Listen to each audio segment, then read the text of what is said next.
जब वो चेले यीशु मसीह के साथ रहते थे, वो उनका उठना बैठना, उनके कपड़े, उनके फेस ग्लो करते थे, तो वो पहचानना बहुत मुश्किल था रोमन्स की नहीं कि इनमें से यीशु मसीह कौन है।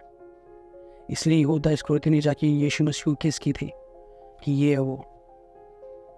नहीं तो वो इशारा भी कर सकता था कि वो है वो सेंटर वाला, ये बीच वाला, ये लेफ्ट वाला, राइट वाला, बट नहीं, वो खुद गया था। ये सब प्रोफेटिक साइंस थे।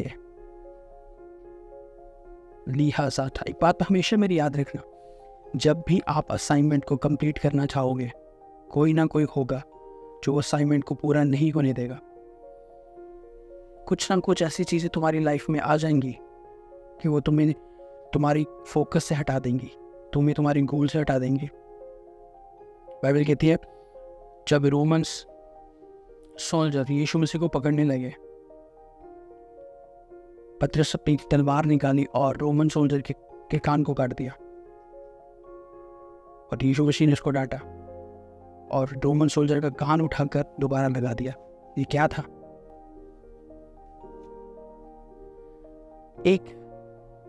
ये एक डिस्ट्रैक्शन थी, जैसे शुरू से शैतान कर रहा था। जैसे शैतान ने पहले पतरस के थ्रू बोला, परमेश्वर प्रभु मैं नहीं चाहता कि आप क्रॉस तक जाएं। यीशु मसीह उसको डांटा, गेट बिहाइंड मी सेटल, शैतान मुझसे दूर हो जा। और यहाँ पर पतरस ने कान काटा, क्योंकि रोमन्स में एक रूल था, एक लॉ था कि अगर कोई भी रोमन अधिकारियों पर, सोल्जर्स पर फिजिकली अटैक करेगा, उसको मौत की सजा दी जाएगी। यीशु मसीह ये नहीं चाहते थे कि मुझसे पहले पतरस क्रॉस पे लटकाया जाए, ये मुझसे पहले पतरस का केस चले। यीशु मसीह ने वो कान दोबारा लगा दिया, सिर्फ इसलिए कि खुदा कह रहा था, यीशु मसीह कह रहा था कि नहीं, ये मेरा टाइम है, ये मेरा आवर है, मुझे क्रॉस तक जाना है, मेरी असाइनमेंट है, वो मेरा गोल है कि मुझे वो चीज़ करनी है कंप्लीट। खुदा ने वो एविडेंस तक मिटा दिया। ये सेम चीज़ की बाइबल क्या कहती है? बाइबल कहती है शैतान एक्यूज़र है, तो तुम पे दोष लगाता है।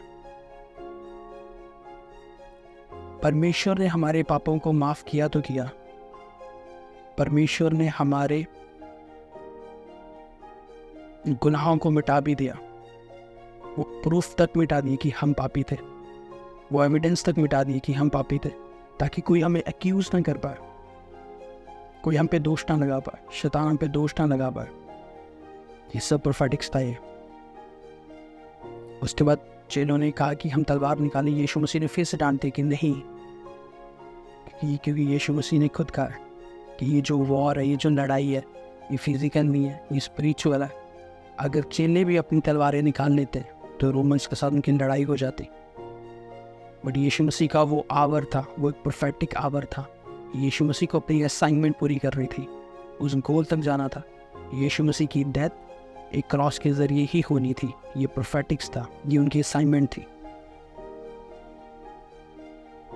बाइबल कहती है in the old testament genesis कि एक पेड़ के ज़रिए पाप आया, तो वही पेड़ के ज़रिए, वैसे ही लकड़ी के ज़रिए यीशु मसीह ने हमारे पापों को माफ़ भी किया क्रॉस पे।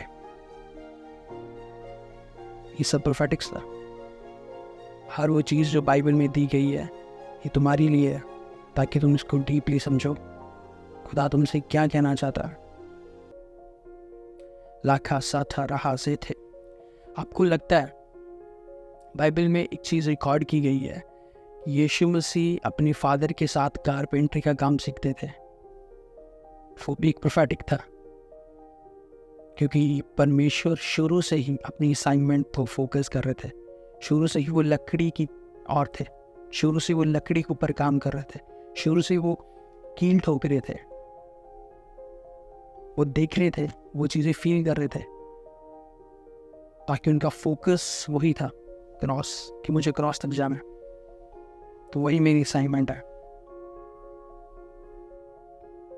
परमेश्वर कहते हैं कि मेरा भोजन वही है कि मैं परमेश्वर के काम पूरे करूं। मेरी फीड वही है कि मैं खुदाबंद के काम, अपने पिता के काम पूरी करूं।